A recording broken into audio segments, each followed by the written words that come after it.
If you were giving someone your attention and your emotions and trying to turn them into something, what is the return on emotional investment that comes out? What are you getting out of it? What is the other person getting out of it? What's up, my EFF? Let me tell you how it is. You're listening to Jots, a podcast that explores the nature of love, compassion, joy, and the real-life connection between human beings. I'm Ender Bowen, Nashville, Tennessee rock pop artist, author, husband, father, complete dork, and aspiring compassionist. Sit back, relax, and be prepared to laugh, cry, maybe even shake your fist at the moon for some reason. You can't land anywhere on the internet these days without seeing other passersby doing their best to completely shame and insult those who disagree with them. They're in the comments of virtually every CNN or Fox News article, or just about any other publication's website. I strongly suggest not going there if you happen to like to think. Like, at all. Facebook and Twitter? How do any of us still have friends? The level of bullying there is enough to make one ask, and we wonder why our kids are bullies? Family members, too. Why do you think I don't use my real last name? Your favorite band's forum? Even the really hippie war is bad MK ones? Yeah, that can get really nasty, like napalm forehead bad. Professional wrestling news and rumors sites? Oh, that one's just me, and at least 7 other guys. And they're all mean. If you think for one darn same day second that the reviews and comments and even the questions on Amazon are immune, think again. Then think one more time after that. You may need a 4th time. It varies from person to person. I mean, seriously, people who are just looking for some information about a potential product purchase are in for a real dose of, how could you even? I could blame all of this on the internet being the internet. Certainly, our ability to remain, in certain senses, anonymous has to have had an effect on this kind of behavior. I think, however, that what it has really done is augmented a problem we as human beings have always had when it comes to those with whom we vehemently disagree.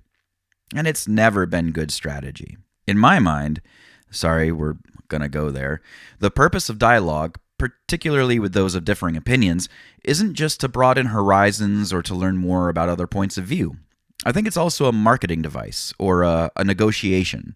Think about how politically divided we are in this country. It would be a fair observation to approximate it at about half and half. With an even 50-50 split, not a whole lot is going to get accomplished by either side. But what if you were to win some of those dissenting folks over? What if you could tip the scales a little bit in your side's favor? Does it make sense to shame those folks, to ridicule and insult them? To dog their integrity and intelligence to the point where they want even less to do with you than they already did? How does that tip the scales? How does that help your cause? Even better, what about those who wouldn't otherwise be that difficult to win over, except for the fact that the way you conduct yourself makes them want to stay as far away from you as humanly possible? Why would anyone look at that kind of behavior and say, I want to be on that guy's team? I mean, I always liked Derek Jeter, but A-Rod? Nah, he made me want to stay as far away from the Yankees as possible. Plus, you know, they're the Yankees, so they already had that going against them. Anywho, I imagine myself kind of like I'm promoting a product. If I want people to buy that product, insulting them is probably not the best way to go about it. And if all I'm doing is shouting and name-calling, then I'm not listening. How am I supposed to convince this customer that my product is useful to them if I don't even know what they want? Not all disputes or differences of opinion fall into a, we need more peeps to make this thing happen box. I get that. But I think there's still something to be said for fair, honest, and respectful dialogue with opposite-minded people. Are we so afraid of thoughts different from our own that we have to destroy any semblance of them? That kind of wanton destruction doesn't take much critical thinking, but it sure does take one heck of an emotional investment. Even if you've never had any involvement in running a business, you're probably familiar with the term return on investment, or ROI. The essential idea behind a return on investment is that you invest something, typically money, into something else, expecting that investment to grow into something larger, like a larger sum of money, or perhaps better or useful, like better time management or productivity. This could be anything from investing in a startup to purchasing a monthly Red Booth subscription. By investing money in the startup, you expect that business to make money, thus earning you more than what you initially put in. By investing funds into that task management system, you expect to have better time management and productivity with the projects you're doing for clients, or maybe even for yourself. In any event, what you're looking for is a valuable return on investment, a return that yields better or more value than what you put into it. But what if there was such a thing as a return on emotional investment? In other words, what if you could measure the amount of time, effort, and energy you put into all those emotional reactions? After all, if you're going to put all that emotional energy into name-calling, shaming, and insulting anyway, why not use it for something that actually has more value on the other end? When I invest in something, I expect something else good to come out of it. Something better. Where's the better in someone leaving a conversation in a huff, unlikely to ever see your side of things? Where's the better in someone unfriending you on Facebook? And where's the better in leaving things undone, uncompleted, or uncompromised? What gets resolved? What changes? While, as always, this is very much about being compassionate, it's not necessarily about being liked, though being liked does help.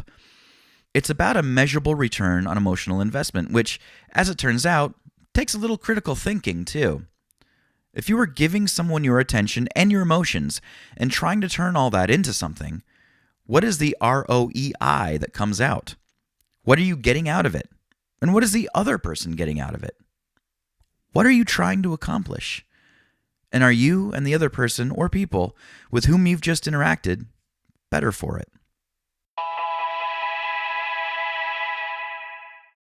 All right, now it's your turn. What happened the last time you shared a dialogue with an opposing viewpoint? Did you see a return on your emotional investment? What could you have done better to see a higher ROEI? What things might you suggest? I invite you to share your thoughts with me via email, ender@enderbowen.com, or you can go to enderbowen.com/Discord to learn how you can share your thoughts with the growing Ender Bowen community. I would love for you to share your thoughts about this episode with my growing community of aspiring compassionists. Find out how to join us on Discord by going to enderbowen.com/Discord. Look how easy I made that. If you like this episode, please subscribe to the Jots podcast on your favorite podcast streaming service. You can also check out more Jots, as well as subscribe to the mail list for ebooks, updates, and exclusive content at godjots.com. Until next time, be honest with yourself, be truthful with others, give people the opportunity to surprise you, and remember that it's impossible to have absolutely nothing in common with another human being. Be a little light in the world. I'm sure I'll see you soon.